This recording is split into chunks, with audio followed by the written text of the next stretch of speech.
मैं आपके आगे हाथ जोड़ता हूँ, मैं आपकी कोई मदद नहीं कर सकता।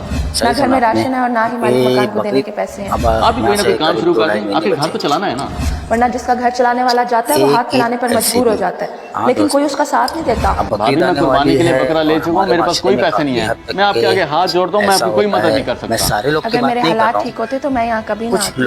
आप जानते हैं कि आपके भाई के जाने के बाद मेरा कोई भी नहीं है, बड़ी मजबूर होकर यहाँ आई हूँ। ना घर में राशन है और ना ही मालिक मकान को देने के पैसे हैं। एक तो आप जब भी आती हैं मसलों के बाल लेके आ जाती हैं। अब मैं अपने हाल करूँ या आपके? दूसरा ईद भी नजदीक है, बच्चों को बकरी भी लेके देनी है मैंने। अल्लाह आपको बहुत दे, कभी किसी चीज की कमी ना हो, मगर मेरा ना सही अपने भाई की औलाद की फिक्र कर ले। भूखा रह रहकर बहुत कमजोर हो गया, हम इस तरीके से भी ईद मना सकते हैं। भाभी आप जब बात करिए मदीने में शर्मिंदा ना करें। भाई की मौत का गम मुझे भी है, आप भी कोई ना कोई काम शुरू कर दें, आखिर घर तो चलाना है ना।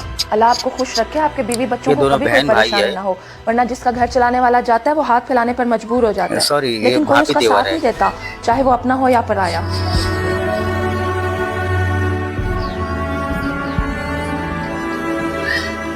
अब्बू ये शगुफ्ता चाची यहाँ क्या करने आई हुई थी और परेशान भी लग रही हैं, क्या बात है? हर वक्त कोरोना तो ना वही पैसे मांगने आ गई थी, अब बंदा क्या कहे इसे। अब्बू कर देते ना मदद आप उनकी, वो कौन सा रोज आती हैं। तुम छोड़ो उसे, मैं कई दफा उसकी मदद कर चुका हूँ। अभी ईद नजदीक है, मैंने बकरे लेने हैं। तुम्हें पता तो इलाके में हमारे बकरे सबसे अच्छे होते हैं। जी अब्बू ऐसा ही है, अगर हम इस बार एक बकरे की कुर्बानी करें और एक बकरे के पैसे फुप्पो को दे दें तो कुछ नहीं होगा। चुप कर, बड़ा है गरीबों का मुसीबत दोस्तों कमाने लगे ना, फिर जो मर्जी करना। सकती अभी है, अम्मी को जाके बोल मुझे मैकरोनी बना दे। खास करके अपने रिश्तेदारों का।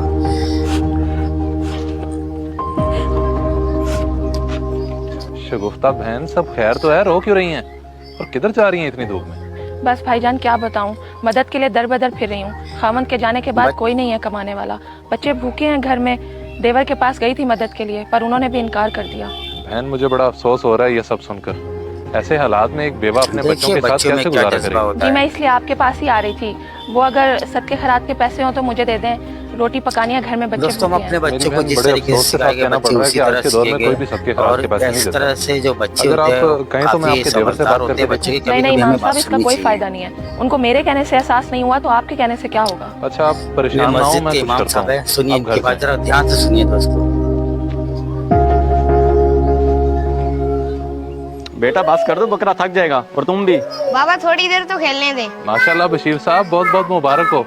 मुझे लगता है आपने बकरा ले लिया है। जी जी अल्हम्दुलिल्लाह इमाम साहब ले लिया है, अभी तो एक और भी लेना है। माशाल्लाह जी माशाल्लाह, मिल जाएगा। वैसे आपने ये कितने का लिया है? जी इमाम साहब पूरे 70,000 का लिया है, अभी 1.5 लाख और भी रखा हुआ है कुर्बानी के लिए। माशाल्लाह जी माशाल्लाह, अल्लाह कबूल करे। देखते रहिए, आमीन।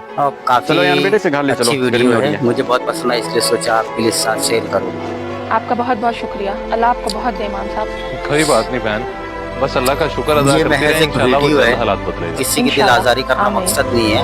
हाँ इस वीडियो को देखकर अगर किसी का असलाह हो जाए तो बहुत अच्छी बात है। शायद किसी भाई की समझ में आ जाए और वो इस तरीके से ना करे। आमीन या रब्बुल आलमीन। जैसा कि आप लोगों को पता है और इस वीडियो के जो ओरिजिनल क्रिएटर है आप उनको भी सपोर्ट कीजिए। साहिब इस्तिताअत इंसान अल्लाह की राह में कुर्बानी करता है अपनी हैसियत के मुताबिक। कोई एक बकरा करता है, कोई 2 करता है, और अल्लाह को ना ही इसका खून जाता है और ना ही गोश्त। और जो इंसान इसमें दिखावा करता है उसका ये अमल ज़ाया हो जाता है। जी इमाम साहब आपने ठीक कहा है, लेकिन हमें क्या करना चाहिए? कुर्बानी बेशक कम करें, लेकिन अल्लाह की रज़ा के लिए होनी चाहिए। और अगर आपकी फैमिली में कोई गरीब या कोई बेवा हो तो हमें उसकी मदद करनी चाहिए। ये भी सही बात है। आपकी कुर्बानी कभी रायगा नहीं जाएगी। अल्लाह हमें ईमान पे कायम रखे और किसी का मोहताज ना करे। आमीन। दोस्तों बहुत भारी बात कही है इमाम साहब ने। मैं आपके आगे हाथ जोड़ता हूँ, मैं आपकी कोई मदद नहीं कर सकता। ना घर में राशन है और ना ही मालिक मकान को देने के पैसे हैं। आप भी कोई ना कोई काम शुरू कर दें, आखिर घर तो चलाना है ना। वरना जिसका घर चलाने वाला जाता है वो हाथ फैलाने पर मजबूर हो जाता है, लेकिन कोई उसका साथ नहीं देता। ये तो मुझसे बहुत बड़ी गलती हो गई है, या अल्लाह मुझे माफ़ कर दे। भाभी से भी जाके भी माफ़ी मांगता हूँ। दोस्तों जब भी आप खुले जब सवेरा हमने तो अक्सर सुना है, बस ये वही चीज़ है।